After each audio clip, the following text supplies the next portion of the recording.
A 38-year-old woman was forced into bed, stripped of her underwear, and brutally assaulted again by the suspect. Shockingly, after the assault, the suspect snapped all 10 of her fingers, and then, as she screamed in agony, he strangled her to death. What baffled the police even more was the fact that the suspect had committed this heinous act in a public place. Additionally, his counter-investigation skills were exceptional, leaving no useful evidence at the crime scene. If it hadn't been for the forensic team collecting a substantial amount of DNA from the victim's body, which helped to identify the suspect, he might have escaped justice. If the suspect had simply used a condom to remove his DNA, he might have committed the perfect crime. The investigation began when a man named Mr. Lee called the police.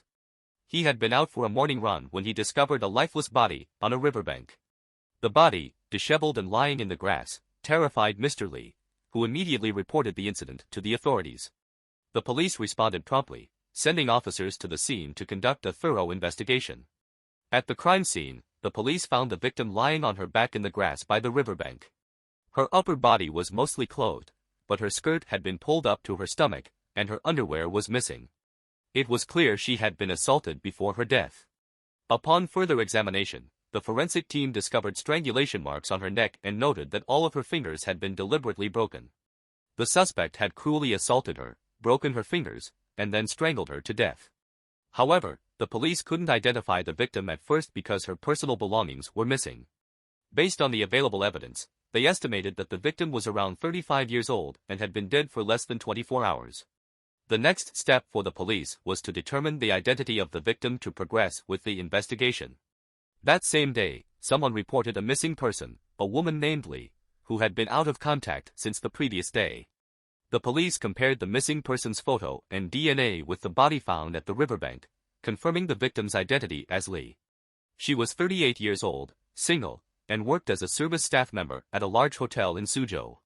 She lived alone in an old neighborhood not far from the crime scene.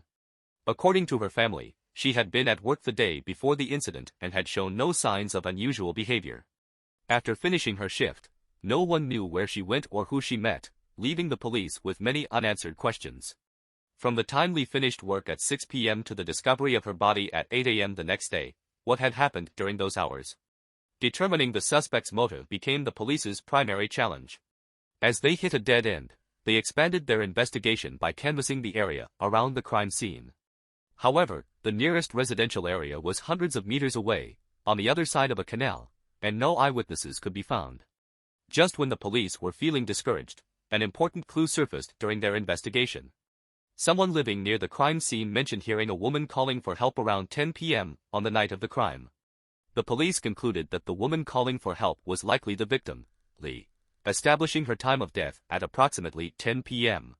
With this time in mind, the police sought to review surveillance footage from that time period in hopes of identifying the suspect. Unfortunately, the situation proved more complex than expected.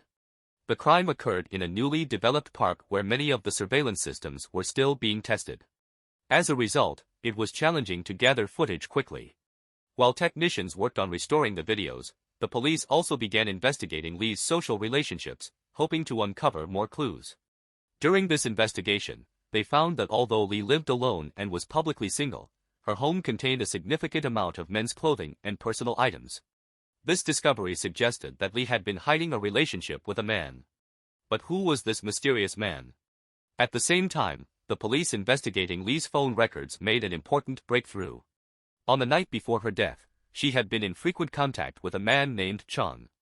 Through their investigation, the police discovered that Lee and Chong had met on a chat app and later became romantically involved. Although they were in a relationship, Lee had still claimed to be single. Further investigation revealed that Chong was married with children and lived in his hometown. Despite his marriage, he continued to pursue Lee. Chong had previously been running a successful business in Suzhou, and the police found that he had suddenly left the city for his hometown in Zhejiang the day after Lee's murder. This discovery heightened suspicions about Chong's involvement. The police summoned him and collected his DNA for comparison with the samples found on Lee. However, after a DNA analysis, the results showed that Chong was not the killer, and the case once again hit a dead end. While the investigation was stalled, a promising development came from the surveillance video team. After technicians managed to restore the footage, they found a recording of Lee on the night of her death. At around 10:30 p.m. on September 4th, Lee was seen walking alone along a path in the park, seemingly heading home. However, a man could be seen trailing her. This man was wearing a white t-shirt, jeans, and flip-flops. The video showed Lee carrying a bag, which was missing when her body was found. The man followed Lee out of the camera's view near the crime scene, making him a prime suspect. However, the footage only showed the man's back, so the police were unable to identify him. The police then attempted to trace the man's movements after the attack, but strangely, despite reviewing footage from more than 70 cameras around the area, they couldn't find any trace of him leaving the park. It was as if he had vanished into thin air.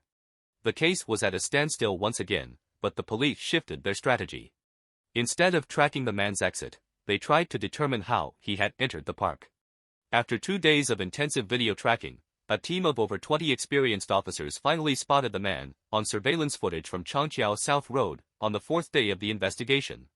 This confirmed the suspect's identity. On the 6th day after the crime, the police captured the suspect, Liu Bao, who had fled to Shanghai. He was brought back to Suzhou and confessed to raping, robbing, and killing Lee during questioning.